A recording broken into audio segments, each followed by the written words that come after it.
The apocalypse, the end of the world, everything that we think could go wrong has possibly gone wrong, and now it is time to defend ourselves or survive, just live. That's the entire name of the game when it comes to the apocalypse, right?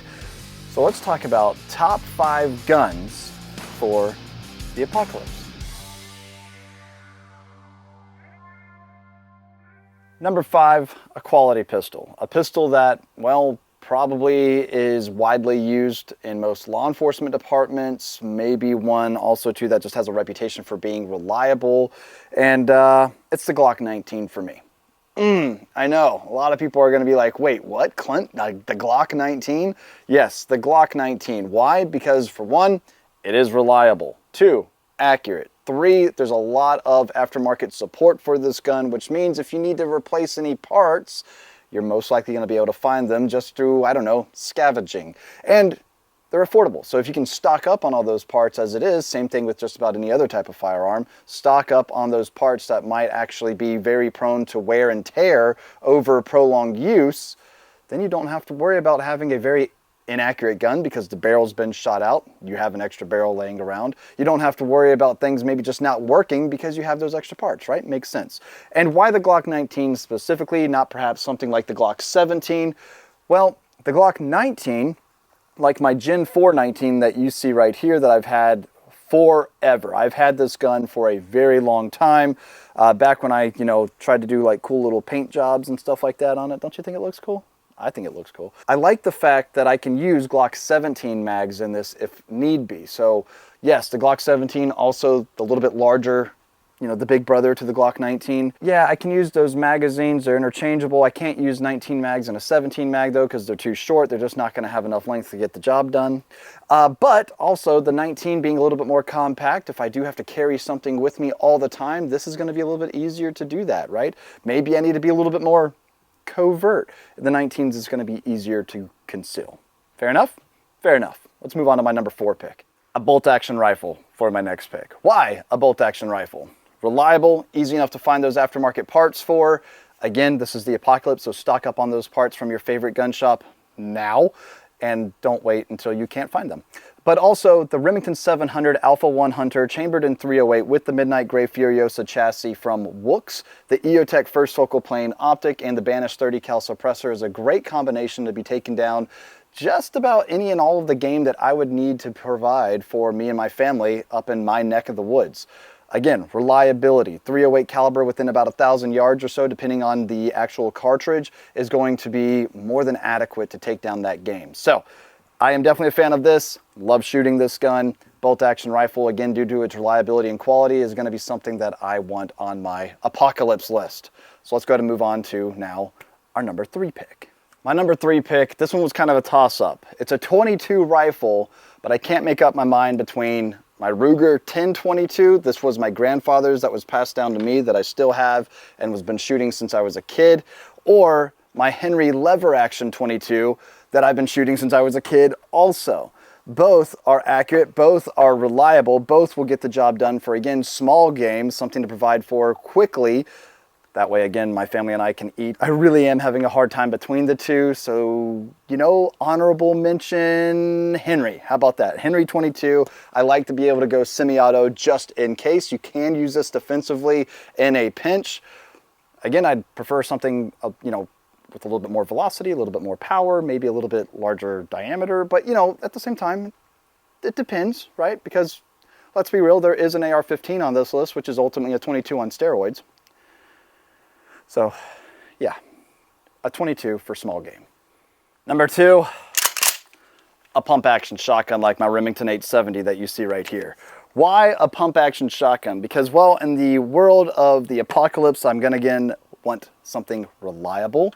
Pump action is where it's at. I'm going to want something that is, well, I could use for taking down game and also any threats, and let's just be real, a 12 gauge is going to be more than adequate at doing that. So pump action shotgun. Now, why wouldn't I go for something like a semi-auto? Because as much as I love my Beretta 1301 that you see right here, love this gun with all of my Aridus Industries accessories and everything. The problem is wear and tear And again, those parts and reliability. Not to say that this gun isn't reliable. The Beretta 1301 is an extremely reliable shotgun, but there's no debating that a pump action, when you are the manual transmission and you're changing those gears and you're pretty much driving the gun itself, nothing automatic, semi-automatic, but you get what I'm saying when it comes to, you know, automatic transmission versus manual transmission.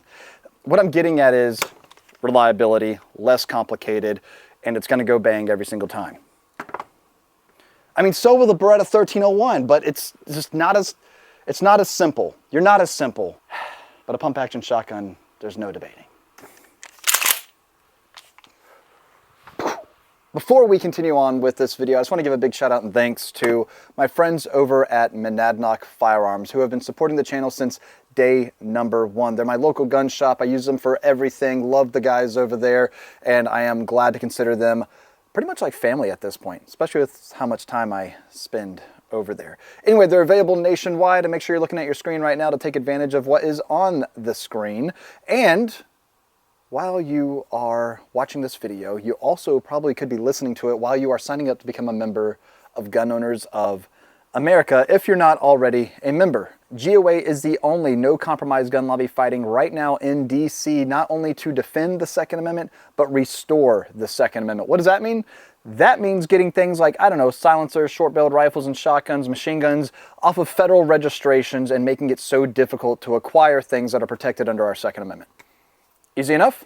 Easy enough. Monadnock Firearms, check them out. GOA, become a member today if you're not already. If you are a member, great. We appreciate you guys, and hopefully we'll be seeing you at our second annual convention in Knoxville, Tennessee, the Gun Owners Advocacy Leadership Summit in August in Knoxville. See you guys there. Let's get back to this video.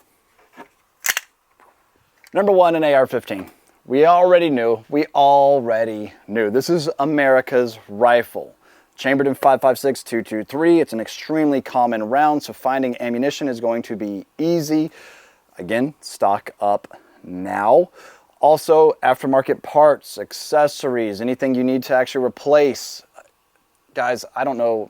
You're probably like me. You probably have a parts bin. Within that parts bin that you've just, you know, I didn't really want this, I replaced that, I did this, I did that, I wanted something new, so I replaced that, I wanted something different, so I replaced it, and I threw all those parts that I replaced over here into this bin, which is now pretty much an unassembled entire firearm, right? Like, again, having all of those parts and accessories left over from different builds, different replacements, whatever, is going to benefit you one day, perhaps, if you need to replace a gas tube, a barrel, muzzle device, triggers, you know, receivers, whatever it might be, different rails, different stocks, different grips, doesn't matter. At the end of it all, you're going to be able to find anything and everything you need to replace before you are up that creek without a paddle because you forgot to do so.